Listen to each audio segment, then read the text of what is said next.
I think there's somebody in my house. How's it going, guys? It is I, BlueDream47, coming back at you with Hot Takes Episode 5. As always, the purpose of this video is edutainment. We are picking apart these hot takes and trying to teach people some basic logic about the game. So let's dive right on into it. And let's see what we got here. And these were all sent to me by my moderator, Amy, who has collected these over quite a long period of time. So shouts out to Amy. She keeps my chat safe and also makes me play Wraith on stream, which we love. All right, diving in. The first hot take that we have is on the Facebook group. A lot of these are on the Facebook group. I think a lot of very kind of casual players play on the Facebook groups. So yeah, this one, this person is saying, "Someone complain with me to remove tunneling, please. Sad emoji, feeling sad, feeling sad." And then somebody else comments and they say, "We need anti-tunnel and anti-slug and anti-camp." Okay, those are already in the game. Make it so if any of these things happen, Survivor gets a free health state. What? So, okay, first and foremost, there already is anti-tunnel, anti-slug, anti-camp. Anti-tunnel, we have Decisive Strike. We have Off the Record. And there's a lot of other things that can be considered kind of anti-tunnel, like Babysitter is one of them, Second Wind can be considered one of them. Even something like Sprint Burst and Blood Rush is really good in like a tunneling scenario. But like, so we have that. Anti-slug, we have Exponential, which is the boon from Jonah. We have Unbreakable. And then again, there's lots of other things that you can consider anti-slug that can be used that way, like syringes, adrenaline. We have Conviction now from the Walking Dead chapter, right? So there's already a lot. And then anti-camp, we have Reassurance. We have Reassurance. We have Kindred as well, but Reassurance is the strongest anti-camp. And then we have Base Kit anti-camp as well, with the face camp meter. Right, so if the killer's camping that hard, then you can pull yourself off. So this is crazy to me. But making it so if any of these things happen, Survivor gets a free health state. How easy do survivors want the game to be? Like, I think if this were to be implemented, I think the kill rate would probably go down to like 10%, probably. Like, it would only be like nurses and blights who are winning the game. So yeah, that's a very unhealthy recommendation for the game. There might be a bit of survivor bias on that one. Okay, we have another one here, and this person says, "The killer can see the survivor's items in the lobby and prep his perks. Why can't the survivors see who the killer is and prep their perks?" Okay, so this has been actually a long-standing take that people from the survivor community mainly have had and have wanted for the game. And there's several reasons why this would be a very unhealthy change. And the biggest reason is that if you were a Legion, or if you were a Skull Merchant, or if you were a Ghoul, or a Clown right now, guess what? You would never get a game, right? You would never, ever, ever get a game. And it would be like you just couldn't play. Because people would see, oh, we're going against a Clown? All right, let's leave. And they would just hop out, right? It would be very, very, very unfun for those killers. It wouldn't be fair.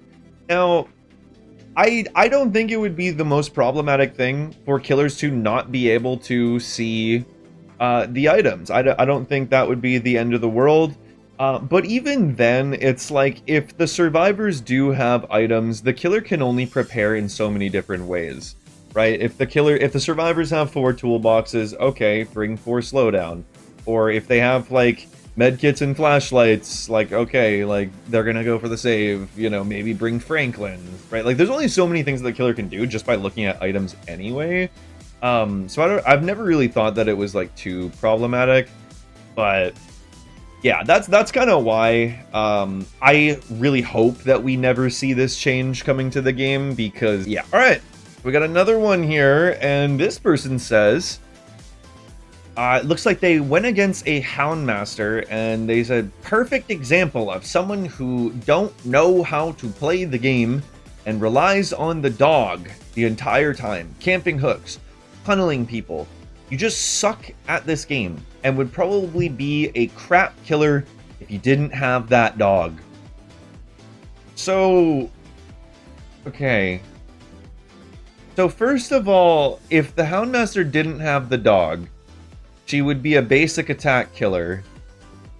And if any killer in the game didn't have their power, they would be a crap killer.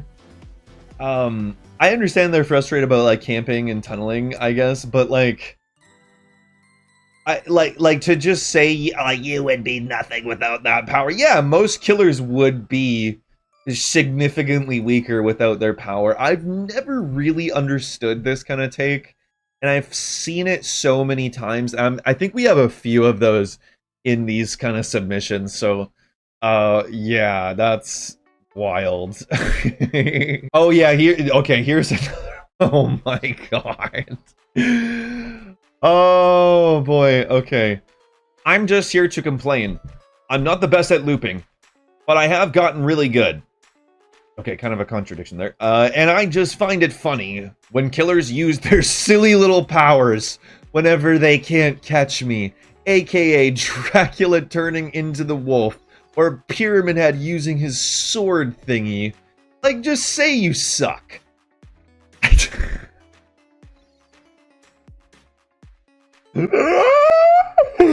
Oh my god, bro. What, like, do survivors really expect killers to just not use their power? I don't like it, but I half understand, like, the whole, oh, if you tunnel, you're, like, bad. But now we're getting to this point in Dead by Daylight where it's like, if you use your power, like, oh, you had to use your power? Really? You had to use your power? Wow. Yeah, you're nothing without your power. You're nothing without your power. Wow. Like, dude, come on, man. Like, I don't understand. This is like just so crazy to me. And I think like and we've had more than a few takes like this, like in the past few videos that I've done. And it never clicks to me at all, and I don't think I ever will understand it. It's just like so very clearly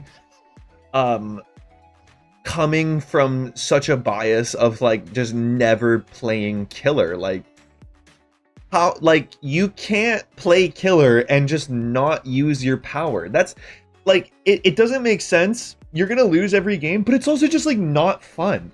Like, why would you just not use your power? Like name one killer who's like, yeah, I'm a Dracula player, but I only am one. I don't use my power. I don't use my power because I am just that skillful, and I'm just that good at the game that I don't need to use my power. So I don't use Hellfire. I don't use Dog. I don't use Bat. I just float around and hit people. Like, what? Like, like, come on, dude. It's so crazy to me. I'll never understand that take. I will never understand that take in a million years. A million years. So here's one that I've seen this kind of take before, and I think this is a good one, just in case there's any of you who do think this way. This person says, perk order matters too, so you have to make sure you have Stabiffle, save the best for last, before help wanted when you put them on. This is 100% false, and I've seen this take bubble up like just randomly, and it's so bizarre to me. And I'm not sure like the first time I ever saw this was I think like 2 years after the game came out. Like people think that the order of their perks actually does matter, and the perks that are put on first will like take priority over other perks kind of thing. And this is just 100% false.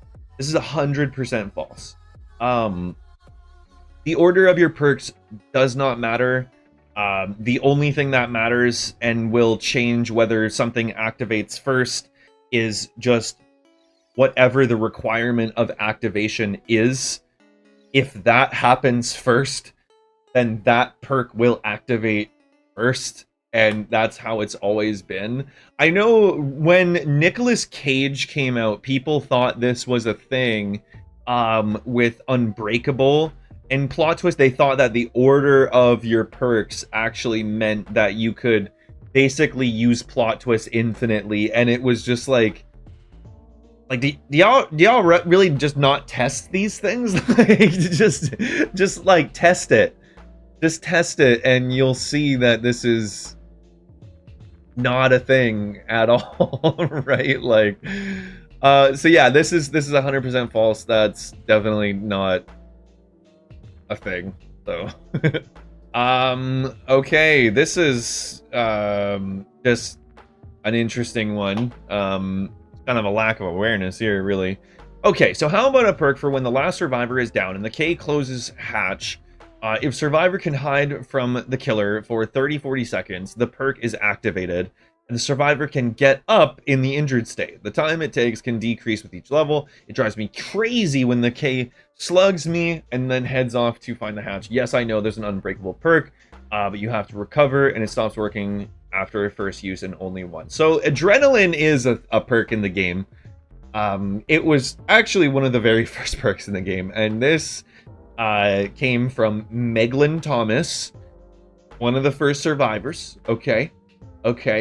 And whenever the gates are powered, you will receive a health state. So if you're in the dying state, you will get up to the injured state. If you're in the injured state, you will go to the healthy state. This is, yeah, I mean, and it looks like somebody in the comments told them and kind of educated them. So that's really good. I hope we probably got a long-standing adrenaline user after this, which adrenaline is still very, very strong. People don't run it much because it received a nerf. You couldn't heal to healthy on the hook, but it's still so strong. It's still a very, very strong perk. So I'm glad somebody educated this person, because yeah, adrenaline, if you don't like that, then adrenaline is great for you.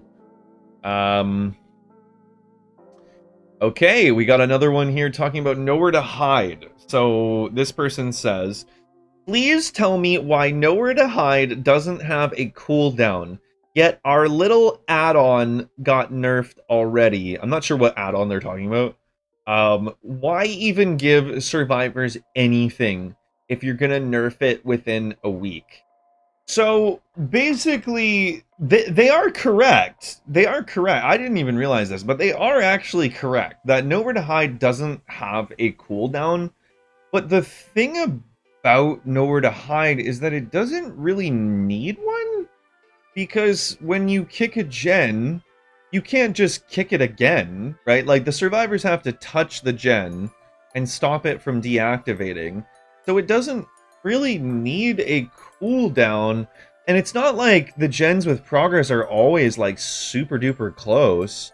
So yeah, I don't think that nowhere to hide needs a cooldown at all, and the fact that nowhere to hide has counters such as distortion, and also just pre-running, like not trying to hide near the gen. I've never really seen nowhere to hide as like an unhealthy perk. I know it's probably like frustrating for a lot of survivors who like to stealth, but yeah, I don't think it needs a cooldown like at all. And I'm assuming that they're talking about the fog vials, maybe. I'm kind of glad that Fog Vials got nerfed. I do think that they were a bit heavy-handed. This isn't like the hottest hot take, to be honest. I think this is a pretty neutral take. I think they're just very frustrated about Nowhere to Hide, to be honest. But yeah, I definitely don't think it needs a cooldown at all, considering the time that it takes to find another gen and then kick it. Okay, this person was unhappy about an experience they had with Nemi, I guess. They said, it is a killer-sided game after all. I mean, take Nemi for example. He's pretty much unbeatable if he runs OP perks like Brutal Strength. Okay, where do we start? Where do we start here? So, Nemi is a B tier killer. Nemi is like one of the most bona fide tier killers. This is a killer that gives you a third health state, basically, with the infection, right? Like, he has to whip you again, and then, you know, like, and there's so many things that counter Nemi too, like you can crouch on a window. Like, when you vault a window, if you immediately crouch it, almost all windows, Nemi just can't whip you. He just can't whip you. And then if you're on a pallet as well, you can crouch, and then the whip will prioritize the pallet. Nemi is so far from OP, but we're gonna go into the next half of this because it says he's pretty much unbeatable if he runs OP perks like Brutal Strength. Okay, so first of all, there's 7 people like this. Okay, so Brutal Strength is not an OP perk. Brutal Strength was like the meta back when the game first came out and there was like no slowdown in the game, right? Like, Brutal Enduring was like the first meta, but you just break pallets faster. You kick gens faster, you break doors faster. That's all it is. But Brutal Strength actually has like very little synergy with Nemesis, who breaks pallets with his power. Like, when Nemi whips a pallet, this is so much faster than even kicking a pallet with Brutal Strength.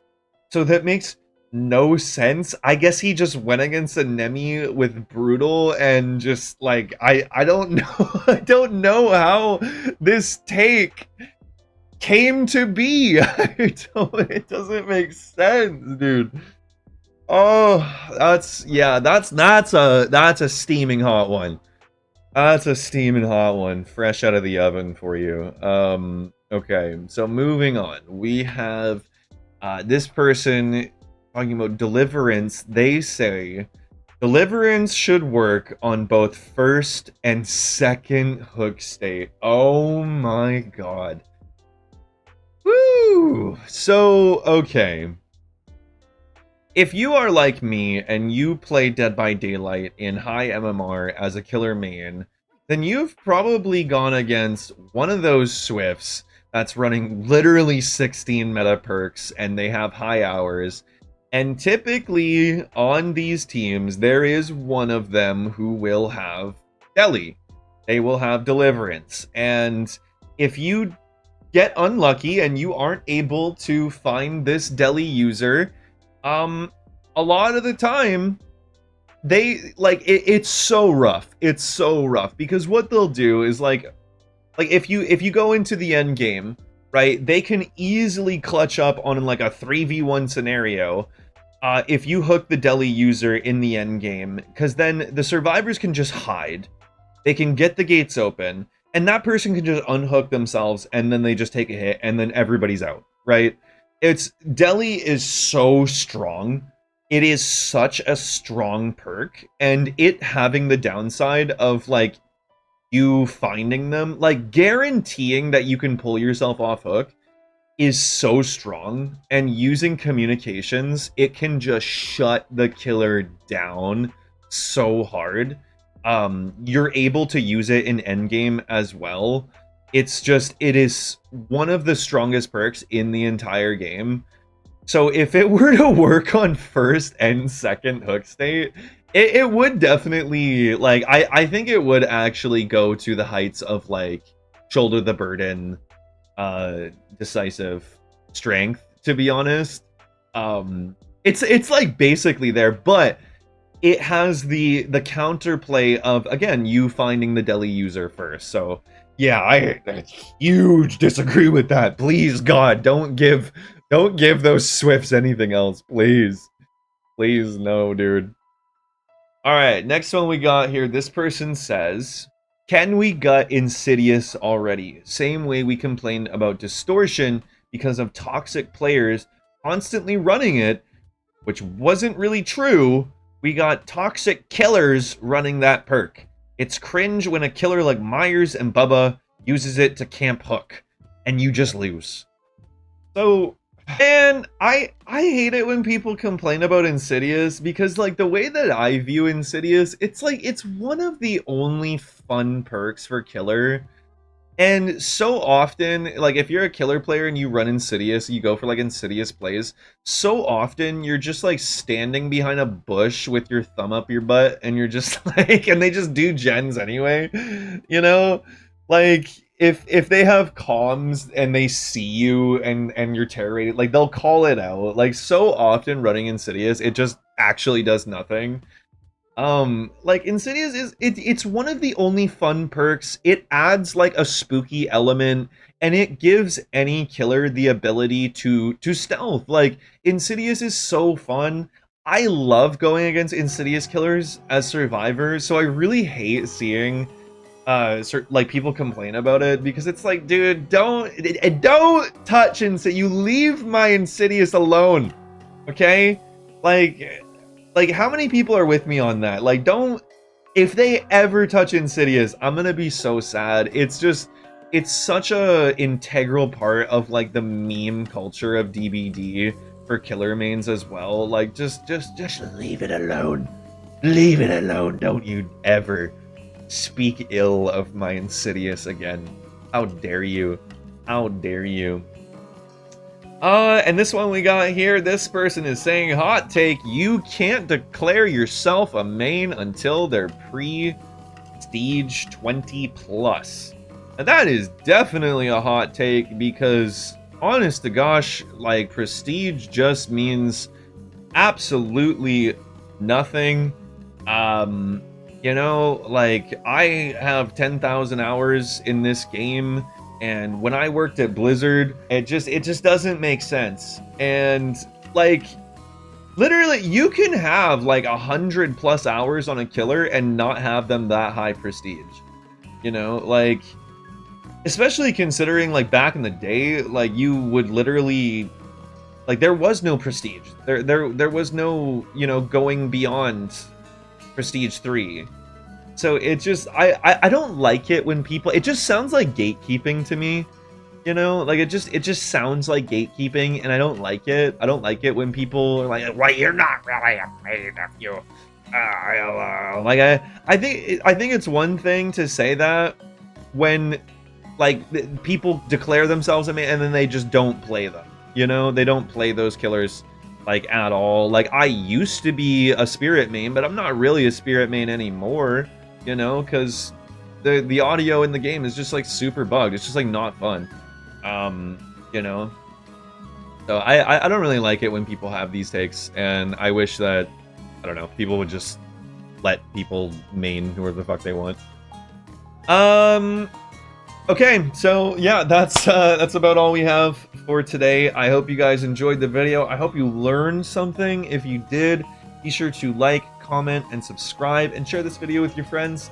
And check me out on Twitch, by the way. I go live 4 or 5 times a week, and would love to see you over there. And thank you all so much for watching. Love you all. I'll see you in the next video. Peace out.